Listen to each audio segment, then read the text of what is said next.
শুভদা, হ্যাঁ বল। ওই যে এই দোকানটা চেনা চেনা লাগছে আর থালিটাও চেনা চেনা লাগছে, তো আজকে কোথায় এসছো তুমি নিজে মুখে বলো। কোথাও আসিনি আমি, ভাই সাগরের দোকানে। ও, এই যে সাগর ভাই, আচ্ছা এই যে ওখানে পাড়ারই তো, মোটামুটি খেতে পেলে তো আমাকে দুপুরবেলা বাইরেই খেতে হয় না। আচ্ছা তা আমি অন্য কারোর কাছে পয়সাতে কেন খেতে যাবো? তা পয়সা যখন দিতে হবে তো সাগরের কাছে খাবো। আচ্ছা, তা কি কি খাচ্ছ একটু বলো দেখি। পাপড় আছে, হ্যাঁ, এটা 5 মিশালি মনে সবজি, আচ্ছা এটা আলু চোখা, এটা মাছ, আচ্ছা, এটা আমার দোকানে বেদানা, হ্যাঁ এটা সিমলার লেবু।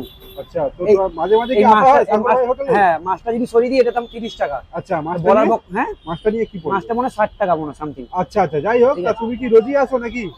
মাঝে মাঝে ধর না, সপ্তাহে 4-5 বার তো আসি। বাহ বাহ বাহ ঠিক আছে। বাহ, বাহ। আর সত্যি কথা বলতে গেলে এটাই 30 টাকা দিয়ে ওই ডেড বডি পাওয়াটা না খেয়ে তুমি বাবা এই নর্মাল সবজি ভাত খাও, হ্যাঁ। ঠিক আছে, 30 টাকা পেটে থাকবে। একদম কিন্তু প্রশ্নটা হচ্ছে এটাই যে এটা দেশীয় বাগের এখানে, আর ওটা শিয়ালদাতে লাখ লাখ লোকের টার্নওভার বলে তাই মানুষকে বাধ্যতামূলক খেতে হয়। একদম ঠিক আছে, ওটাই হলো ব্যাপার, আর কিছু নেই। এটাই বলি মানুষকে, অন্য কোনো যদি ভাতের অপশন পাও তাহলে ভাতই খাও, ঠিক একদম। আছে, ওইসব না খেয়ে।